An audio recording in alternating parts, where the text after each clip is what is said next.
I am Ferdinand Marcos, and I am the President of the Republic of the Philippines. I stand today on behalf of 110 million Filipinos. Hi everyone, hello universe, it's me again. Ayan na naman ang Pangulo. Grabe ang solar na yan. Parang dagat na eh. Year-end special report.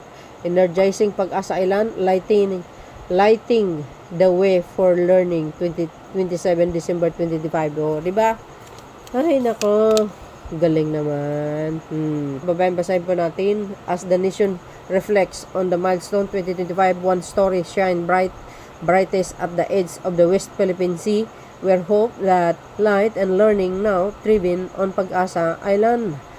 Fulfilling President Ferdinand Marcos Jr. commitment to deliver essential services to even the most remote Filipino communities, Department of Energy, which is ang DOE, Secretary Sharon Garin, deploy a mobile energy system, which is ang MES, to Pag-asa Integrated School in Kalayaan, Palawan.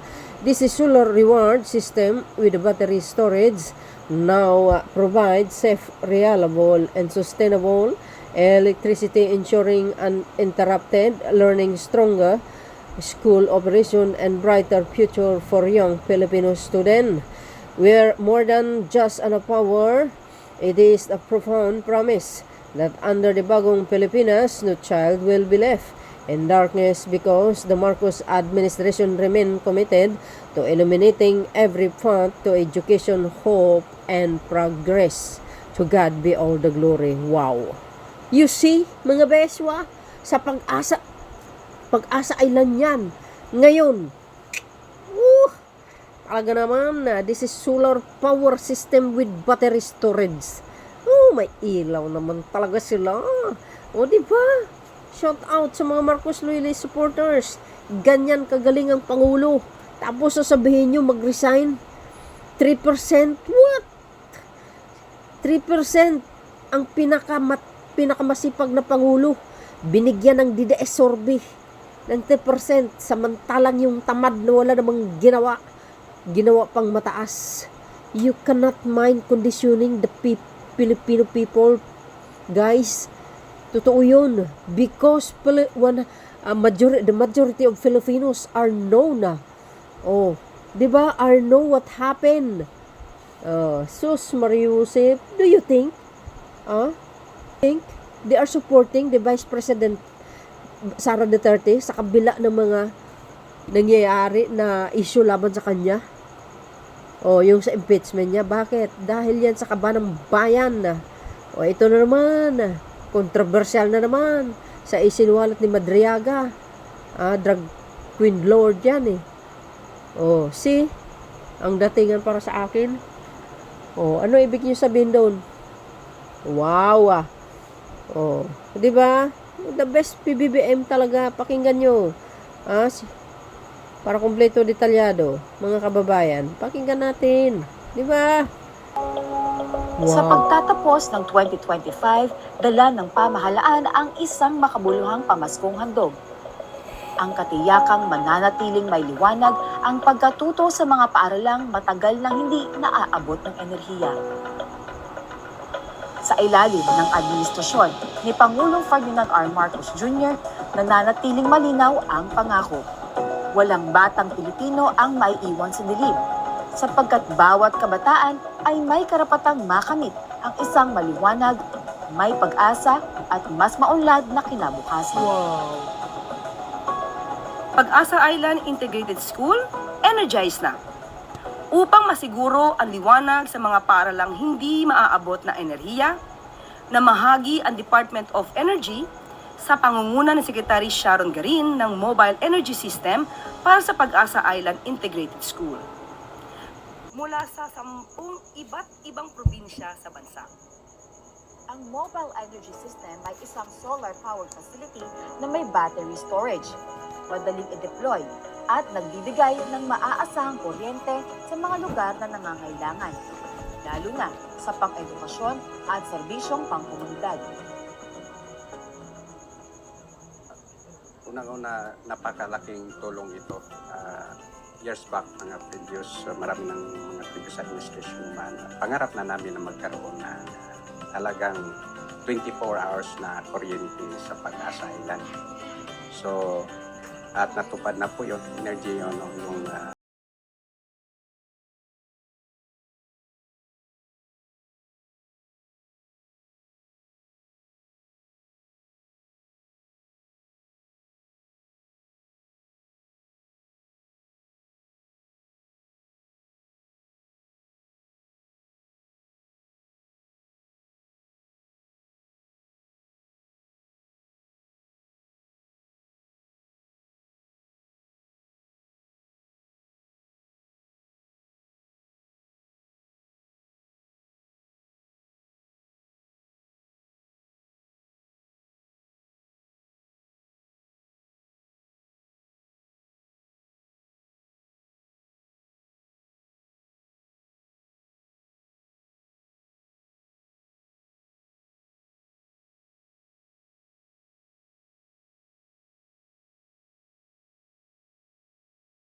ng mga laptops, ng ibang mga instructional materials na kinakailangan ng kuryente. So dahil mayroon na kaming source ng kuryente 24 hours a day, no, gamit ang mobile energy system, so mas ang mga teacher po namin sa Pag-asa ay mas mabilis ng kumuha ng mga supplemental materials nila pagdating sa pagtuturo. So napakalaking bagay po talaga ng kuryente, lalo-lalo na kung ang kuryente ay libre sa pamamagitan ng paggamit po ng solar energy.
So, ang diesel po ay manggagaling pa po dito sa mainland. So, siya po ay i-deliver ng lancha na umaabot ng 2 o 3 araw bago po makarating sa isla ng Pag-asa. Depende pa po yan sa panahon. Kapag masama po ang panahon, wala pong delivery ng diesel. So, maaaring mawala ng kuryente. So, ang solar energy na gamit po ng mobile energy system na i-donate po sa Pag-asa Integrated School ay mas matagal na panahon na pwede namin gamitin. Para naman sa mga magulang, ang maayos na edukasyon at matatag na kuryente ay higit pa sa proyekto. Ito ay katiyakan na may naghihintay na kinabukasan para sa kanilang mga anak. Laking tulong po sa amin yun. Lalo na po is yung para dun is malapit lang sa bahay namin. Is napakalaking tulong po talaga na binigyang pansin yung tono ng education doon. Kasi noon po is parang nagdadalawang isip yung mga magulang na paaralin doon yung mga bata kasi nga kulang sila ng mga guro noon. Sa ngayon po, hindi mo na kailangan bumaba na mag-alala ka na hindi matututo yung anak mo kasi nga nandyan na yung buong suporta ng gobyerno. Kumbaga maraming teacher, maraming gamit, hindi na nahuhuli yung isla kung anong meron sa syudad ng Palawan. Wow. Noong 2023, doon po nagsimula lahat. Kumbaga lahat, full support from national government talaga. Sa education, sa power, lahat po talaga parang binigyan tuon nilang pansin yung isla po talaga. Tapos, Pagdating sa mga kabataan naman po ma'am, is parang mas lalo silang na-develop kasi meron na silang binigay na mga computers, mga equipment, lahat po ma'am is nabibigyan po sila ng tunang pansin ng national and local government po natin. Napakalaking impact sa future no, ng mga kabataan talaga ang edukasyon. At naniniwala ako sa quality education na maaaring may provide sa Isla ng Pag-asa sapagkat ako ay malaki ang tiwala ko sa aking mga guro no, na sila ay magagaling at sila po talaga ay nagdi-deliver quality na instructions pagdating sa mga bata natin. At malaking tulong po talaga sa classroom setting ang kuryente. So dahil mayroon na kaming source ng kuryente 24 hours a day no, gamit ang mobile energy system. So mas ang mga teacher po namin sa Pag-asa ay mas mabilis nang kumuha ng mga supplemental materials nila pagdating sa pagtuturo. Sa kasalukuyan po ang Pag-asa Integrated School ay mayroong population ng from kindergarten to grade 10 na 98 learners. At meron po kami 13 guro, kasama po ako pang 14, may isa po kami admin officer na isa. So a total of 15 na mga faculty and staff ng Pag-asa Integrated School.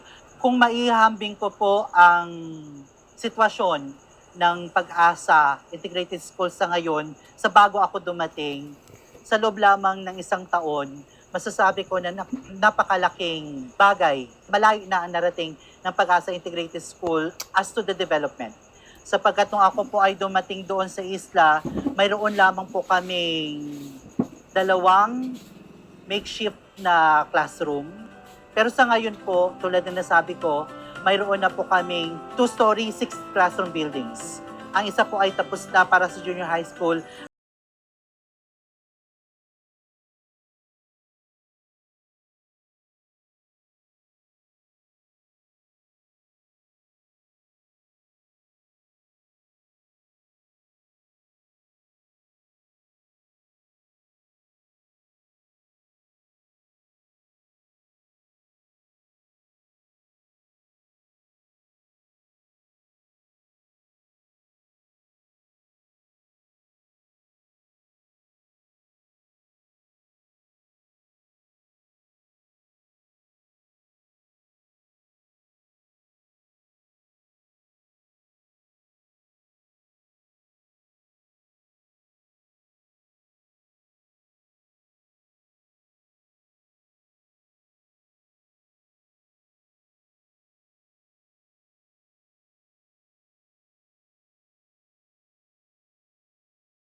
Yun mga kababayan na panood nyo.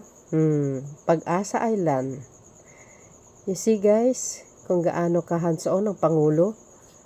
Baka nakalimutan nyo mga kababayan. Isa si dating Speaker Martin Romualdez ang nagpupurso niyan. Kaya silang dalawang magpinsan. Dahil nung nagpunta si Congressman Martin Romualdez dyan, yan po ang kanyang tinutukan din. Sila, dalawa, magpinsan. Ngayon, di ayos na. Sabi sa inyo as the nation reflects on the milestone of 2025, one story shone brightest at the edge of the West Philippine Sea, where hope lights and learning now thrive on Pag-asa Islands. Sabi sa inyo guys yan ba'y nagawa ng ibang pangulo ng nakaraan? Hindi. Oh, ngayon, ang laki-laki ng pasalamat nila, 'di ba? Oh, sabi sa inyo only the Marcoses, Romualdez lang ang talagang may malasakit sa bayan. Fulfilling President Ferdinand Marcos Jr. commitment to deliver essential services to even the most remote Filipino communities. Department of Energy, DOE Secretary Sharon Garin deployed a mobile energy system to Pag-asa Integrated School in Kalayaan, Palawan. The solar-powered system with battery storage now provides safe, reliable, sustainable electricity, ensuring uninterrupted learning, stronger school operation, and a brightest future for Filipino students. More than just power, it is a profound promise that under Bagong Pilipinas, no child will be left in darkness because the Marcos administration remain committed illuminating every path to education, hope, and progress. Sabi sa inyo, di ba? Ang ganda ng mga proyekto ng Pangulo. Totoo yun, guys. Congratulations sa Pag-asa Island. Alam po natin, walang ilaw. Pero ngayon lang, nila natikman ang serbisyo ng pamahalaan under the Marcos administration. Ganun dapat ang leader. Tapos sasabihin nyo, 3% lang. Ha? 3% lang? Ang trust rating niya? Wow. Kundi ka naman BO ng mga DDS na nagsisurvey. Excuse me. So yun mga kababayan. Ano po ang kapalagayan nyo? Ang ganda nga grabe Wow. You see guys? Yan si PBBM. Oh my goodness. Wow. Grabe no? Saan kayo makakita niyan? Ang galing talaga ng mga ideya ng Pangulo. Sa totoo lang, wala akong masabi. So yun guys, lalo na sa Siquijor, di ba? Tindi. Ay, ngayon sa na naman, sa Pag-asa Island, mayroon na sila. Ilaw, kompleto. Ay, saya-saya talaga. Ako wala akong masabi. Speechless ako talaga. Napakagaling ng Pangulong Marcos Jr. Thank you guys for watching. Abangan nyo pa. Marami pa yan. See you again on my next upload. Bye bye and babush. God bless Philippines.